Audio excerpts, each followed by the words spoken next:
Excuse me. हाँ प्रीति, तुम यहाँ क्या कर रही हो? कुछ नहीं, वो मैं किसी काम से बाहर जा रही हूँ। बताओ कैसे आना हुआ? किसी काम से बाहर जा रही थी? मतलब तू यहाँ रहती है? हाँ, मैं इसी सोसाइटी में रहती हूँ। तू इस सोसाइटी में रहती है? देख, झूठ इतना बोल जो अच्छा लगे, इतना मत बोल जो अच्छा न लगे। एनीवे यार, मेरा टाइम वेस्ट मत करो, जाना है। कुछ काम मुझे बताओ, नहीं तो यहाँ से जाओ। तेरा टाइम मैं खराब कर रही हूँ या तू मेरा टाइम खराब कर रही है? अच्छा खासा मोमेंट मैं जज से मिलने जा रही थी ऊपर, और तू कह रही है तू इस सोसाइटी में रहती है। यहाँ पे तुझे पता है कितने बड़े बड़े हाई क्लास के लोग रहते, तेरे जैसे लो क्लास के लोग नहीं। तुम कहना क्या चाहती हो? मैं ये कहना चाहती हूँ, जैसे तू पहले फेंकती थी अभी वैसी फेंकती है। देख, पढ़ लिख के मैं कहाँ से कहाँ पहुँच गई और तू अभी भी वही है। हाँ, तुझे बता देती हूँ, मैं ना सुप्रीम कोर्ट की एडवोकेट हूँ। और ना तुझे सुन के बहुत बुरा लगा होगा ना? नहीं, कांग्रेचुलेशन यार। तेरे से हाथ मिलाऊंगी। घटिया लोगों से ना मैं बात तक नहीं करती हूँ। हाथ मिलाने की तो बहुत दूर की बात है। तुम जैसे फटीचर लोग ना लाइफ में कुछ नहीं कर सकते हो। सिर्फ पढ़ाई लिखाई करके क्या उखाड़ लिया? कौन से झंडे गाड़ लिए तुमने? कुछ नहीं कर पाई। और मुझे देख, जो पढ़ने में पहले बहुत वीक थी, लेकिन अब देख कितनी अच्छी वकील बन गई मैं। बस, और कुछ बोलना है?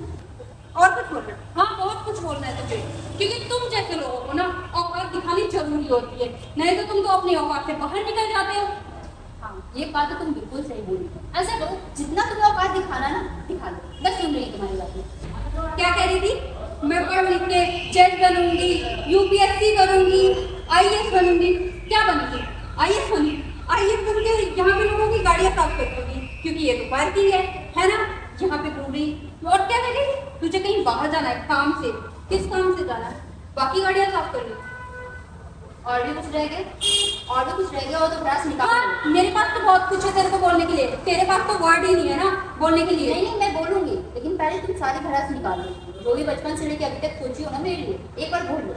फिर लास्ट में जब मैं बोलूंगी ना तो तुम्हारी बोलती बंद हो जाएगी। तेरी वजह से मेरी बोलती बंद होगी। तू अब मुझे बताएगी। तुझे पता है मैं दिल्ली की सुप्रीम कोर्ट की एडवोकेट हूँ, और तूने मुझसे ऊंची आवाज में बात की है। तेरी औकात नहीं है मेरे सामने खड़े होने की भी, और ऊंची आवाज में बात करेगी। सारी मनीषा, तुम भूल रही हो कि तुम्हारी औकात नहीं है मेरे सामने खड़ा होने की। और आज जो तुम सुप्रीम कोर्ट में एडवोकेट की पोस्ट हासिल की हो ना, उसमें भी कहीं ना कहीं मेरा योगदान है। तुम्हें पता होना चाहिए कि दिल्ली की सुप्रीम कोर्ट के जज का नाम मिस प्रीति सिंह है। वो तुम्हारी बचपन की दोस्त है, और जिस केस के सिलसिले में तुम हमारे फ्लैट पे आ रही हो ना, वो मुझसे ही बात करने के लिए आ रही हो। क्या हुआ? मैंने बोला था ना, जितना भड़ास निकालना है निकाल लो, जितना बोलना है बोलो, बाद में तुम्हारी पोती बंद हो जाएगी।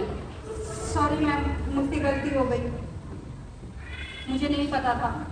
तो पता करना तो चाहिए था कि जिसके पास तुम केस के सिलसिले में बात करने के लिए आ रही हो, मीटिंग के लिए आ रही हो, किस इंसान के पास आ रही हो। इतना भी टाइम नहीं है। टाइम होगा कहाँ से? अपने बॉयफ्रेंड से टाइम मिले तब तो। अब तुम एडवोकेट बन चुकी हो, अब वो बचकानी हरकत ना करना बंद कर दो मनीषा। और हाँ, जो तुम्हें पोस्ट मिली है ना, उसका सम्मान करना सीखो। तुम्हें पता है वकील, ये कोई मजाक नहीं होता है। ये कितनों की जिंदगियां बचा सकता है और कितनों की जिंदगियां बर्बाद कर सकता है। जितना तुम टाइम पास इधर उधर कर रही हो ना, अगर तुम उतना टाइम अपने केस को दो ना, तो शायद केस जीत सकती हो। तुम्हारा केस हारने का ना 99% चांसेस यही होता है कि तुम केस को अच्छे से रीड नहीं करती हो। और मैं यही समझाने के लिए अपने फ्लैट बुलाई थी कि मैं तुम्हें समझा सकूँ कि एडवोकेट तो बन चुकी हो। और क्या बोल रही थी कि मुझे बुरा लगेगा तुम्हारे एडवोकेट बनने से। क्यों? मैं जज हूँ, तुमसे कई गुना ज़्यादा आगे हूँ, लेकिन हाँ, मुझे अपने पोस्ट पर ना घमंड नहीं है। और हाँ, तुमने क्या बोला था कि मैंने बचपन में सोचा था मैं आईएएस बनूंगी, यूपीएससी क्लियर करूंगी।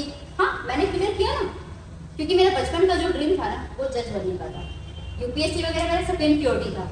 इसलिए जब मेरी जज में सिलेक्शन हो गया तो मैं यूपीएससी का प्रिपरेशन करना बंद कर दी थी। तुम लोगों से मैंने दोस्ती भी इसलिए छोड़ा था कि वो मेरी पढ़ाई में प्रॉब्लम आ रहा था, बाधा दे रहा था, और मैं नहीं चाहती थी कि तुम लोगों की वजह से ना मेरे कैरियर पे कोई भी इफेक्ट आए। इसलिए मैंने सारे दोस्तों को सबसे पहले अपने से दूर किया, ताकि मैं सेल्फ स्टडी कर सकूँ। मैं इस मुकाम को हासिल करने का क्रेडिट सिर्फ अपने मम्मी पापा को देती हूँ, जिनकी वजह से आज यहाँ पे मैं हूँ।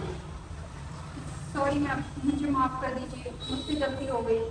ठीक है, मैं तुम्हें माफ कर दी हूँ। जो आज तुमने मेरे साथ किया ना, ऐसा व्यवहार किसी के साथ मत करना। तुम वकील बन गई हो, ये खुशी की बात है, लेकिन इसका मतलब ये नहीं कि तुम किसी के साथ भी अपने वकील होने का नाजायज फायदा उठाओ। और मैंने तो सुना है कि तुम लोगों से फीस भी बहुत ज्यादा लेती हो। देखो मैं ये नहीं कहती कि फीस देना बंद करो, लेकिन उतना ही फीस दो जितना तुम्हारे हक का है। अगर तुम दिल से चाहती हो ना कि तुम्हें खुशी है इस पोस्ट का, तो सम्मान करना सीखो। मैं भी जज हूँ, चाहूँ तो मैं भी घूम फिर सकती हूँ। और पता है, एक जज को तो करोड़ों अरबों रुपया मिल सकता है, लेकिन नहीं। मैं जब जज बनी थी तभी मैंने डिसाइड किया था कि मैं पूरी ईमानदारी और निष्ठा के साथ काम करूँगी। अगर इवन मेरे घर वाले भी होंगे ना, तो उनके खिलाफ भी मैं कार्रवाई करूँगी। इसे कहते हैं ईमानदारी से काम करना। ठीक है, तुम ऊपर जाओ, मैं आ रही हूँ थोड़ी देर में।